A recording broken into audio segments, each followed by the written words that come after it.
Hey, what's up guys? Working on a 2008 Volkswagen Passat with a 2-liter turbo, direct injection.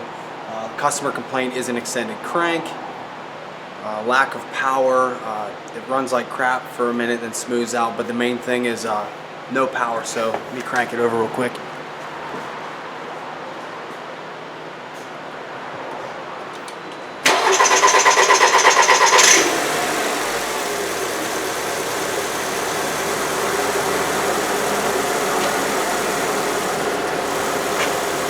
So you saw the extended crank, the check engine light is on.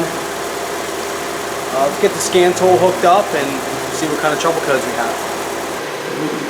Factory scan tool.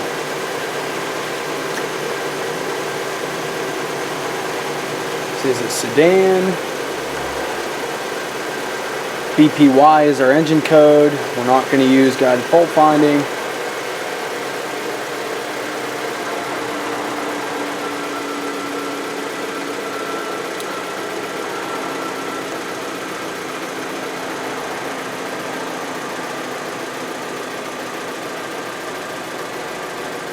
We will identify our ECM. 4 faults. PTC memory. P0087. Fuel rail system pressure too low. Random cylinder misfires. And then we have a P0304, 302. Our cylinders 2 and cylinder 4 misfires. So we are going to go to guided functions and read measured values.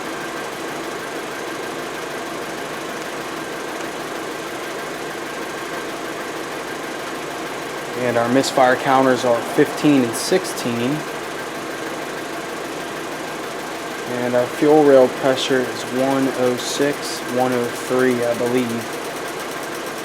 Yeah, so current fuel pressure, that's 103 is the low side and 106 is the high side. And here's our measure value start update. So it's not misfiring right now. Current fuel pressure, this 103 right here, that is our low side pressure. And this fuel rail pressure should be our high side, and you can see there's our issue right there. We have low fuel rail pressure. So it looks like we have a problem on the high side.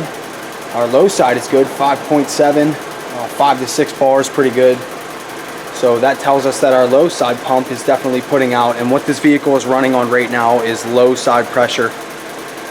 Alright, so pretty much what we need to do right now is verify that this low side is good. I believe that there is a Schrader valve. We can hook up a fuel gauge right on the end of the high pressure fuel pump. And if that's good, make sure that we have control to this pump. And we'll just call it for a pump. We'll see when we get there. So let me shut this off and put a fuel gauge on it.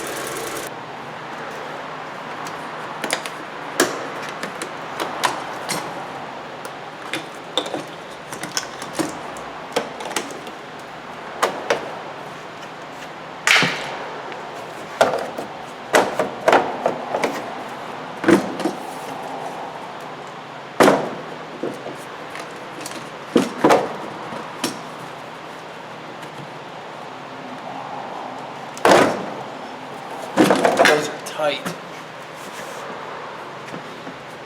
Just these little rubber grommets. These ones usually, they always pop out, but man, they could be a pain.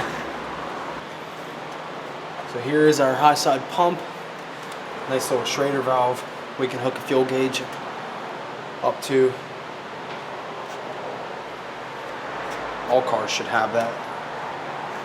Alright, so this is the low side port right here. High side is this line down here. And I'll just throw this in here, like my green gloves.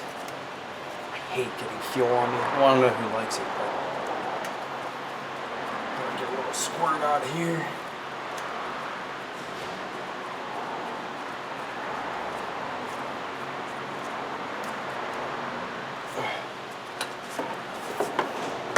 our gauge hooked up.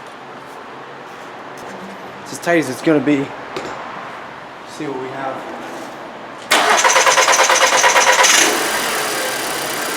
Okay, got a little bit of a fuel leak.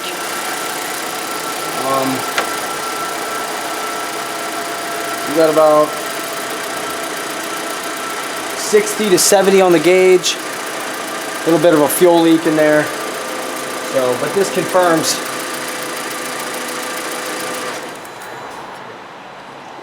low pressure is good.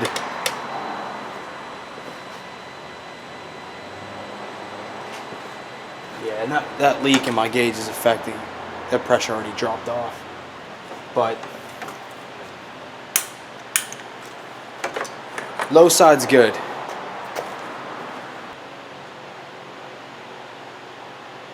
Needs a new seal. Seal's torn.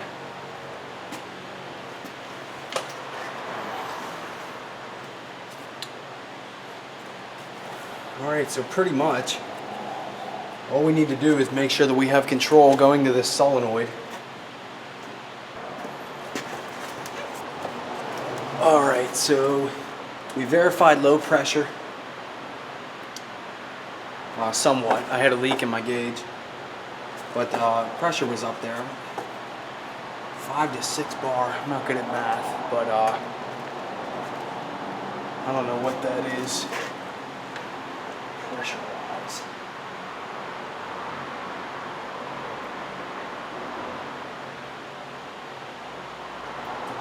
I don't know. Maybe like 80. Maybe like 80 PSI. We had 60 to 70 and my gauge was leaking because it needs a seal. But low side's good. That's the main thing we needed to verify. And it looks like we have a bad pump. We need to verify this control and then pull it apart, check the cam lobe and the end of the pump.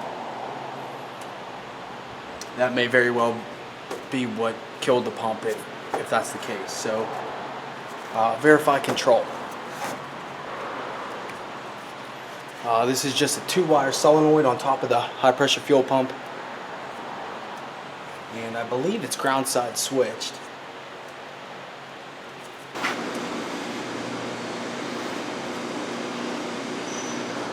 Alright, so just a 2-wire solenoid, power and ground. It's fired up.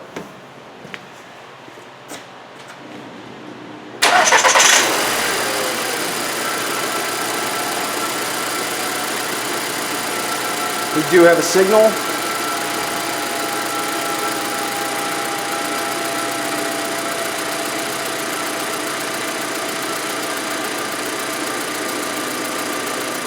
So we do have control to this high pressure pump. Go to the other side, it should be battery voltage steady, and it is 14.1.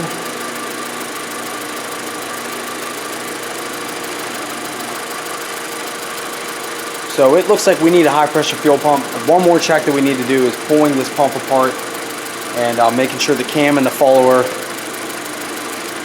aren't damaged. So it'll be the last check.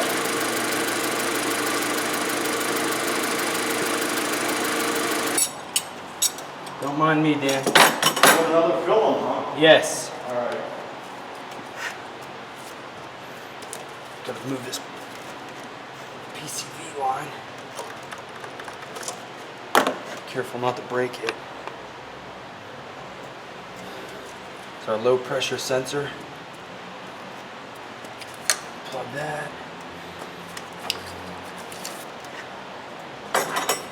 13, knock this out. There is low pressure in here, but just want to be wearing some safety glasses, maybe a rag. It's not a ton, but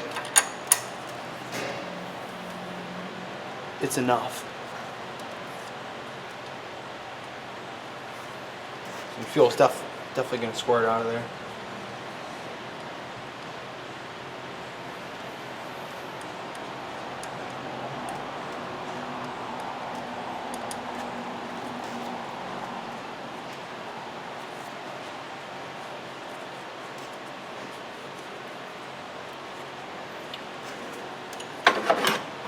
high pressure line down here.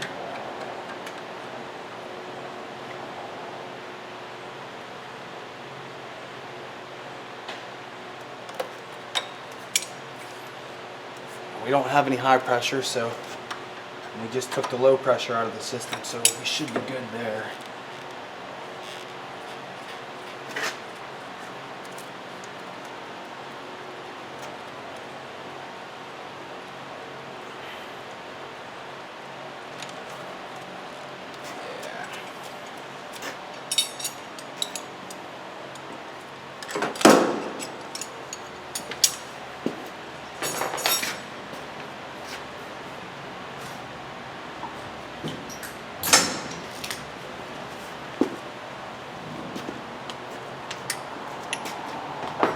And we just got some T30s holding this pump on.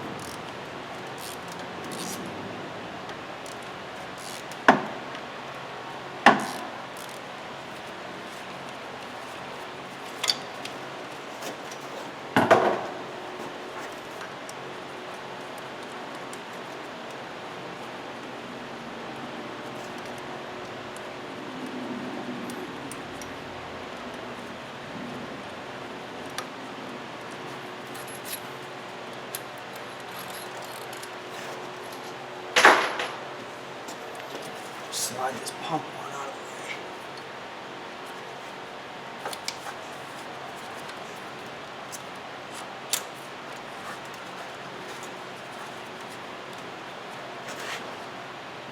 way. Yep, and sure enough,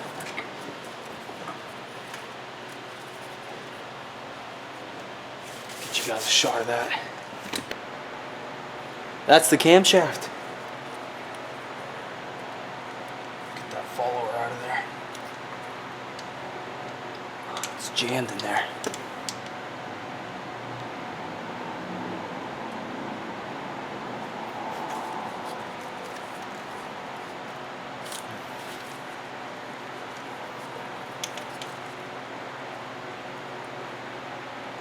Yep, the end of this pump is broken. Pull that piece out. It's stuck in there.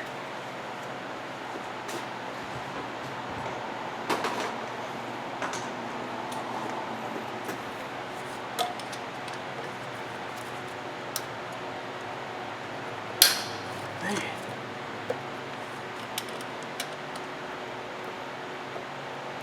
I mean, this should just slide right out.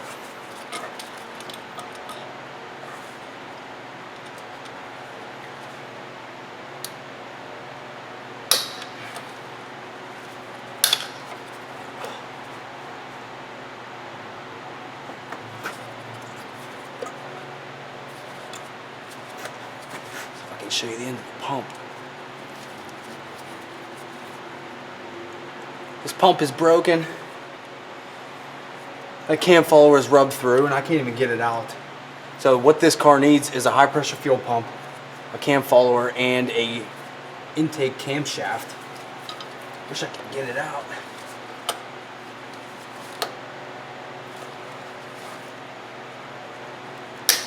Man, the baby's in there. Well guys, I can't get that follower out of there. So basically, before everything breaks and pieces fall in there, the job needs sold. This car needs a high pressure fuel pump, needs an intake camshaft, and it needs that cam follower right there. That follower wears through and the pump starts to ride on the actual lobe, and it wears the cam lobe, it wears the fuel pump shaft, and this is what happens. So not sure about getting an after, but pretty easy one. Low fuel pressure was okay. Low fuel pressure in the rail, so we had no high side. We quickly identified that using measure value blocks. That was 103 and 106, 103 being the low side, 106 being the high side. We did have some misfire faults. Obviously that's from this low fuel pressure in the rail, but very easy to identify. And verified control to the high pressure pump solenoid, and found out we need cam, pump, follower. So Pretty common on these to see this, but I hope you guys enjoy this video, and thanks for watching.